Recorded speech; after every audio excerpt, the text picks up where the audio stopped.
Hello everyone, అందరికీ నమస్తే. నేను మీ సింధుని. Welcome to our channel passion and fashion by Sindhu. ఇవాల్టి వీడియోలో రోటీ, చపాతీ, పుల్కా, పూరి, జీరా రైస్ దేనిలోకైనా పర్ఫెక్ట్ గా సూట్ అయిపోయే చోలే మసాలా కర్రీని చాలా ఈజియెస్ట్ మెథడ్ లో మీకు చూపిస్తున్నానండి. రెసిపీ ప్రిపరేషన్ కోసం ఫస్ట్ ఒక బౌల్లోకి 1 కప్పు వరకు శనగలు అనేవి వేసుకుని వీటిని శుభ్రంగా వాష్ చేసుకుని తగినన్ని వాటర్ అనేవి పోసి రాత్రంతా నానబెట్టుకోండి.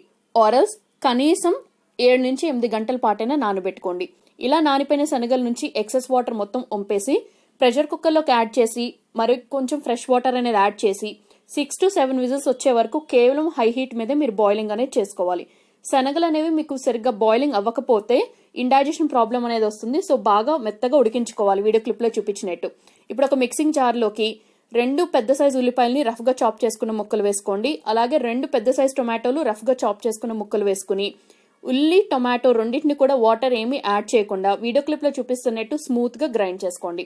ఇప్పుడు స్టవ్ మీద ఒక పాన్ పెట్టుకోండి. అందులోకి 3 టేబుల్ స్పూన్ల వరకు ఆయిల్ పోసి ఆయిల్ హీట్ అయిన తర్వాత ఇందులోకి 1/2 టీ స్పూన్ షాహీ జీరా, 1/2 టీ స్పూన్ ఆవాలు, 1/4 టీ స్పూన్ పసుపు వేసుకుని ఒక 1 టీ స్పూన్ ఫ్రెష్ గా దంచుకున్నటువంటి అల్లం వెల్లుల్లి పేస్ట్ వేసుకుని ఒక రెమ్మ కరివేపాకు వేసుకోండి. అల్లం వెల్లుల్లి పేస్ట్ నుంచి పచ్చివాసన పోయే వరకు కేవలం లో ఫ్లేమ్ లోనే కుక్ చేసుకోండి. ఈ పోపు ఫ్రై అయ్యేటప్పుడే ఒక బిర్యానీ ఆకుని 2 పీసెస్ గా కట్ చేసుకుని అలా కూడా వేసుకోండి.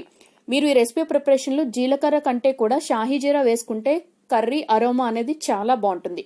సో వన్స్ అల్లం వెల్లుల్లి పేస్ట్ నుంచి పచ్చివాసన పోయిన తర్వాత ముందుగా గ్రైండ్ చేసి పెట్టుకున్నటువంటి ఉల్లి, టొమాటో ముద్దను వేసుకుని బాగా కలుపుకుని మూత అనేది పెట్టి ఫ్లేమ్ ని లో టు మీడియం అడ్జస్ట్ చేసుకుని ఉల్లి, టొమాటో పేస్ట్ నుంచి పచ్చివాసన పోయే వరకు కుక్ చేసుకోవాలి. ఇలా కుక్ చేసుకుంటేనే మనకి కర్రీ రుచి అనేది చాలా బాగుంటుంది. మీరు ఇమీడియట్ గా ఫాస్ట్ గా హై ఫ్లేమ్ లో పెట్టి చేసినట్టయితే పచ్చివాసన పోదు, అలాగే కూర కూడా త్వరగా అడుగు పెట్టేసే ఛాన్సెస్ ఉంటాయి.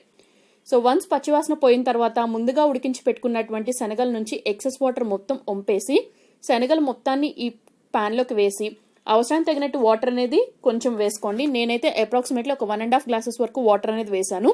అలాగే రుచికి సరిపడా సాల్ట్ అనేది కూడా వేసుకుని బాగా కలుపుకుని మరొకసారి మూత అనేది పెట్టేసుకుని ఫ్లేమ్ ని మీడియంలోకి అడ్జస్ట్ చేసుకుని 6 to 7 మినిట్స్ పాటు మీడియం హీట్ లోనే కుక్ చేసుకోవాలి.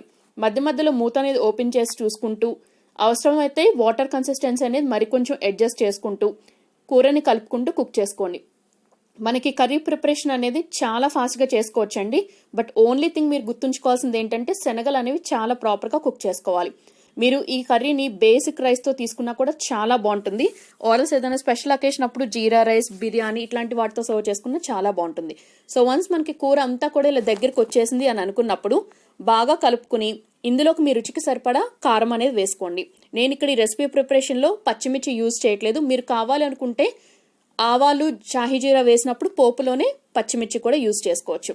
సో లాస్ట్ లో ఒక 1/2 teaspoon garam masala powder వేసుకుని బాగా కలుపుకుని ఫ్లేమ్ ని లోకి అడ్జస్ట్ చేసుకుని మూత అనేది పెట్టేసి మరొక 2 నిమిషాల పాటు కుక్ చేసుకోండి. ఇలా కుక్ చేసుకోవటం వల్ల మనకి ఆయిల్ అనేది పైకి ఫ్లోట్ అవటం స్టార్ట్ అవుతుంది.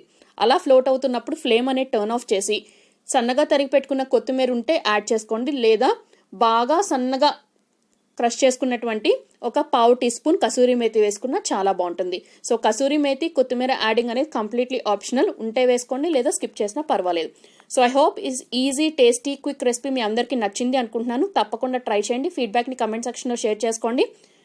ఛానల్ సబ్స్క్రైబ్ చేసుకోండి.